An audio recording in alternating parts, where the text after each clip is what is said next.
So hello everyone, welcome back. तो आज मैंने ना 10th चैप्टर शुरू कर दिया क्योंकि मैं इतने दिनों से न्यूट्रिशन पढ़ के थोड़ा ऐसा ही हो गया था माहौल न्यूट्रिशन वाला। तो पहले मैं 10th चैप्टर कंप्लीट करूँगा। I mean this is fourth unit, I think so. ठीक है, and this is fourth unit. ये फोर्थ यूनिट कंप्लीट करने के बाद after I will start third unit. Okay, so let us start with 10th chapter, design for fabric and apparel. अब design का मतलब क्या होता है? अगर हम एक हिसाब से देखें, डिज़ाइन क्या, कुछ भी डिज़ाइन, कुछ भी बनाओ, कोई भी पैटर्न, कोई भी चीज़ डिज़ाइन हो। ठीक है, हम पढ़ते हैं design is the human power to conceive, plan and realise products that serve human beings in the accomplishment of any individual और कलेक्टिव पर्पस। डिज़ाइन एक वो ह्यूमन पावर होती है जो कंसीव करती है, प्लान बनाती है, रियलाइज करती है प्रोडक्ट पे। ठीक है, सर्व करते हैं ह्यूमन बींग को अकम्प्लिश करने में, कोई भी इंडिविजुअल या कोई भी कलेक्टिव पर्पस से काम करने को, दैट इज डिज़ाइन। अब qualities of good design, qualities क्या होती है गुड डिज़ाइन की? ये क्या करते हैं? Involve the right use of material.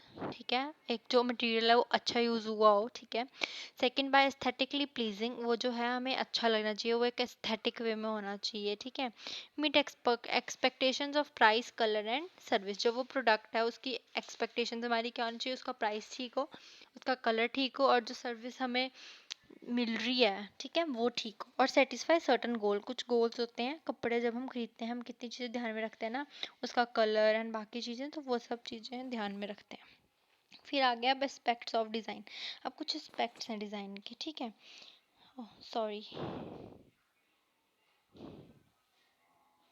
Start ही है ना, हाँ। सब कुछ एस्पेक्ट्स हैं डिज़ाइन के, जैसे कि cultural design and applied design. अब स्ट्रक्चरल डिज़ाइन क्या होता है? Structural design have basic construction of the garments wherein design and intergeneral part of the structure itself such that the design cannot be separated. Friends, थोड़ा writing पे ignore करना, because मैंने जल्दी जल्दी नोट्स बनाए, बिकॉज टाइम बहुत कम है and कुछ ही दिन रह गए पेपर को, तो मेरे को था बस कंप्लीट कर दो।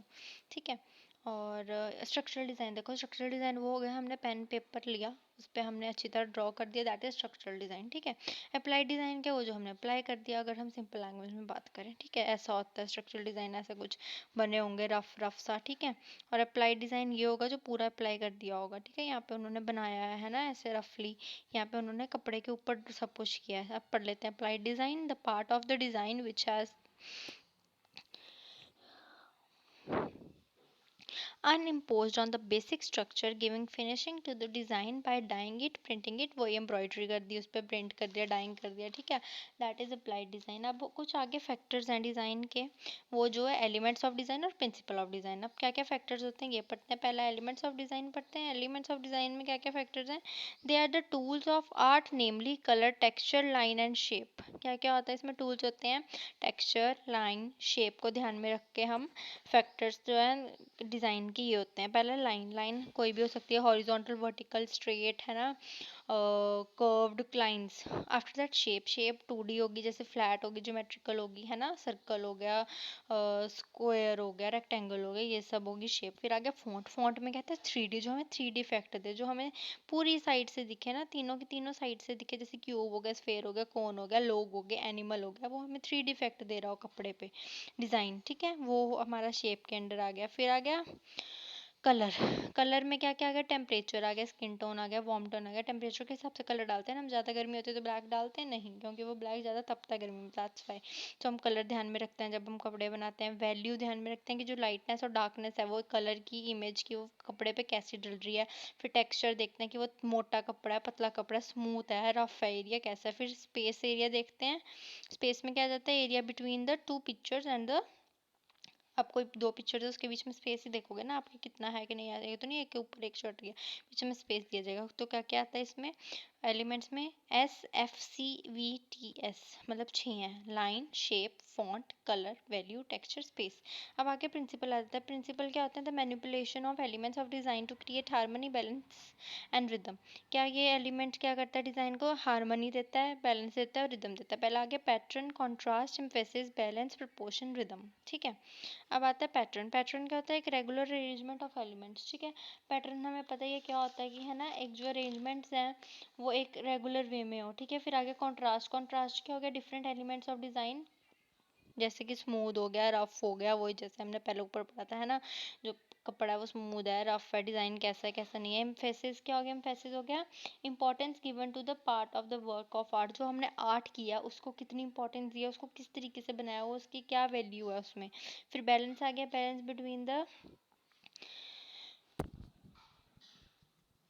कलर्स एंड डिज़ाइंस की क्या क्या बैलेंस है, कलर के बीच में बैलेंस है, डिज़ाइन के बीच में बैलेंस है, प्रोपोर्शन सही मात्रा में है कि नहीं है वो, ठीक है। प्रोपोर्शन का ये मतलब हो कि साइज, नंबर, ऑब्जेक्ट जो है वो सही मात्रा में है कि नहीं है। फिर हारमोनी आ गई, क्या वो हमें अच्छी फीलिंग दे रही है, वो जो हमने कपड़ा डाला है वो डाल के हमें कैसा लग रहा है, हमें अच्छा लग रहा है नहीं लग रहा, हमारी आंखों को सूट कर रहा नहीं कर रहा। फिर आता है रिदम, रिदम क्या होता है, एक ऑर्गेनाइज लीड जो आई के, हाँ, अगर आपने कपड़ा डाला, अगर सीधी सीधी लाइन होगी, कभी देखना आपकी आंखें ऐसे सीधी सीधी जाएंगी ऊपर से, लेकिन नीचे टेढ़ा होगा कपड़ा तो आपकी टेढ़ी टेढ़ी जाएंगी आंखें, है ना। तो वो एक rhythmic kind of value provide करता है। फिर आ गया, अब हमने कलर्स के बारे में पढ़ना है, कलर्स क्या होते हैं, ठीक है। अब आ गया ह्यू, ह्यू क्या होता है, it is the name of the colour as designed on the colour wheel such as red, blue और येलो, सिंपल कलर्स जो होते हैं, ठीक है। But it does not appear on the colour wheel because it's not hue. अब brown है, brown colour wheel पे नहीं दिखता क्योंकि ब्राउन एक ह्यू कलर नहीं है, ठीक है। फिर value, lightness of darkness of colour, lightness और डार्कनेस जो होती है वो कलर की कैसी है। Intensity of chroma is the orientation of the dullness of a colour, की इसकी कैसी ओरिएंटेशन है, ठीक है। इंटेंसिटी कैसा है उसका, क्रोमा कैसा है। फिर कलर व्हील आता है, कलर व्हील में अब आता है प्राइमरी, सेकेंडरी और टर्शियरी कलर। प्राइमरी कलर कौन से होते हैं, these are the most basic colour जो होते हैं, they are the called source colour because they can not be made by mixing any other colour, example red, yellow, blue. Primary colour कौन से होते हैं, जो मेन कलर्स होते हैं, जो किसी के सोर्स से नहीं बनते, अपने खुद के कलर होते हैं, अपने खुद के ऊपर डिपेंड होते हैं। फिर आते हैं सेकेंडरी कलर, सेकेंडरी कलर किससे बनते हैं, दो प्राइमरी कलर को मिक्स करके। टर्शियरी कलर किससे बनते हैं, by mixing primary colour into secondary colour, जैसे कि रेड येलो को मिक्स करेंगे तो रेड येलो, ब्लू येलो को मिक्स करेंगे तो ब्लू येलो, ऐसे होते हैं, ठीक है। कौन से होते हैं टर्शियरी कलर, जो मिक्सिंग कलर कौन से प्राइमरी और सेकेंडरी कलर को मिक्स करके बनते हैं, ठीक है। इंटरमीडिएट, अब आ जाता है कंपाउंड कलर क्या होते हैं। कंपाउंड कलर होते हैं तीन प्राइमरी कलर को मिला के एक अलग डिफरेंट डिफरेंट रेशो में, जैसे कोई रेड कलर कम ले लिया, ब्लू कलर ज़्यादा ले लिया, येलो कलर कम ले लिया, ऐसे मतलब तीन डिफरेंट रेशोज में लेके प्राइमरी कलर्स को ऐसे मिक्स करके कौन से बनते हैं, कंपाउंड कलर। फिर अब आ गया हमारा कॉम्प्लीमेंट्री कलर, कौन से होते हैं, जो एक दूसरे के ऑपोजिट होते हैं, ठीक है। फिर न्यूट्रल कलर हो गए, वाइट, ग्रे, ब्लैक, ऐसे। कलर व्हील में क्या आता है, पेंटोन कलर व्हील होता है, एक होता है शेड, पेंटोन शेड कार्ड, ठीक है। यहाँ तक हमारा कलर का था। अब हमने पढ़ना है कलर इन फैब्रिक।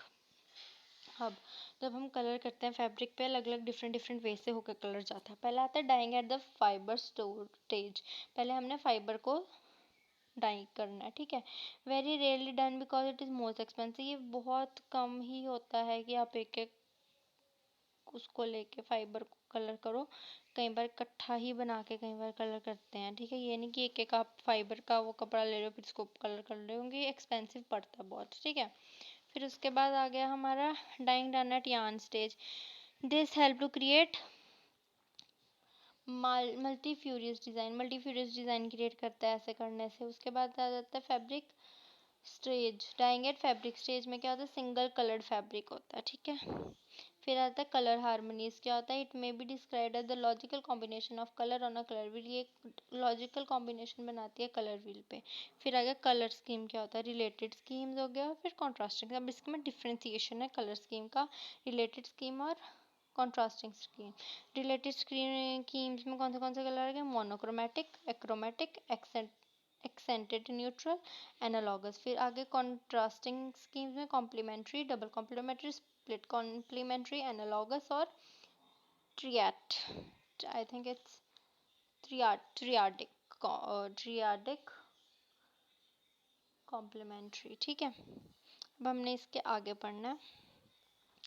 अब आ गया रिलेटेड कलर स्कीम्स, अब हम इसमें पढ़ेंगे मोनोक्रोमेटिक कलर क्या होता है।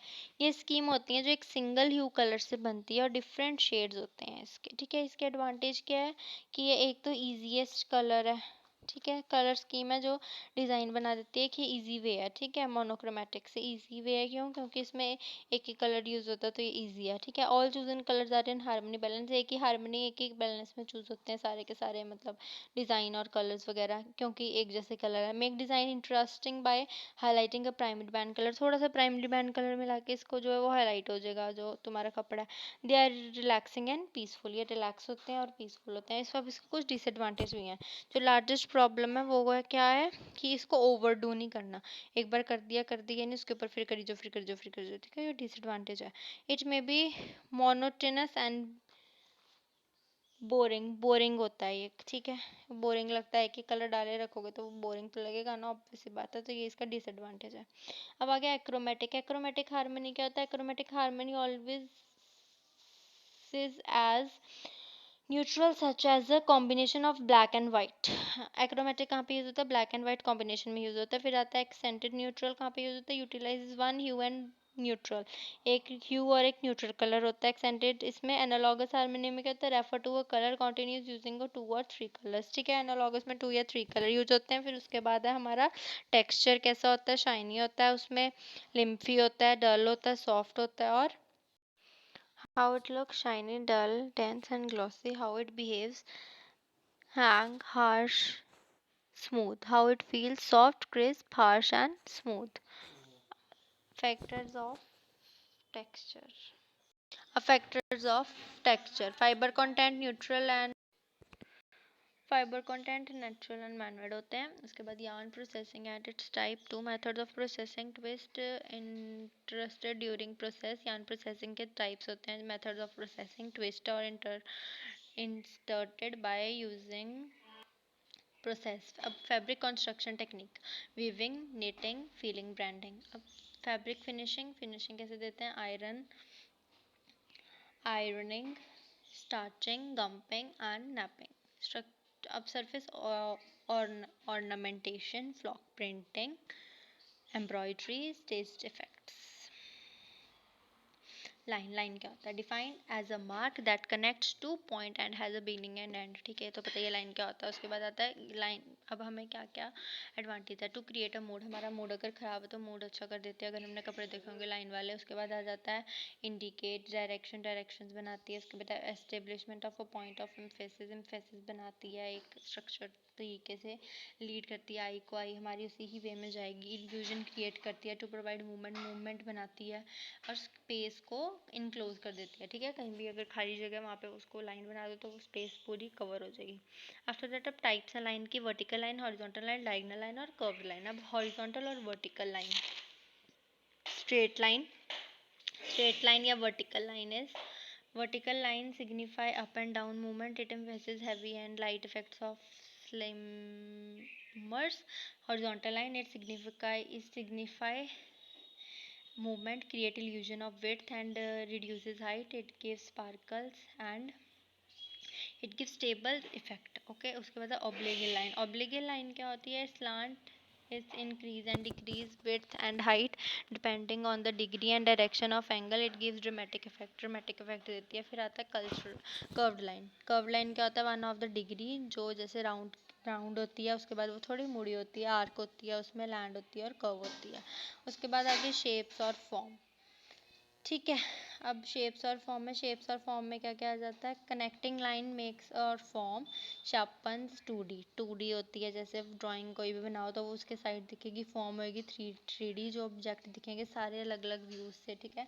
3 अलग मोर साइड से दिखेगी। फिर आ जाती है अब आगे क्लासिफिकेशन ऑफ शेप्स की क्लासिफिकेशन है। पहला natural shape, stylish shapes, geometrical shape, abstract shape. Natural shape क्या होती है? जैसे फूल पत्ते सब नेचुरल चीज़ें। स्टाइलिश शेप जैसे वो कुछ स्टाइल में बनाएगी। ज्योमेट्रिकल शेप जैसे सर्कल है, सर्कल में ही चलेगा।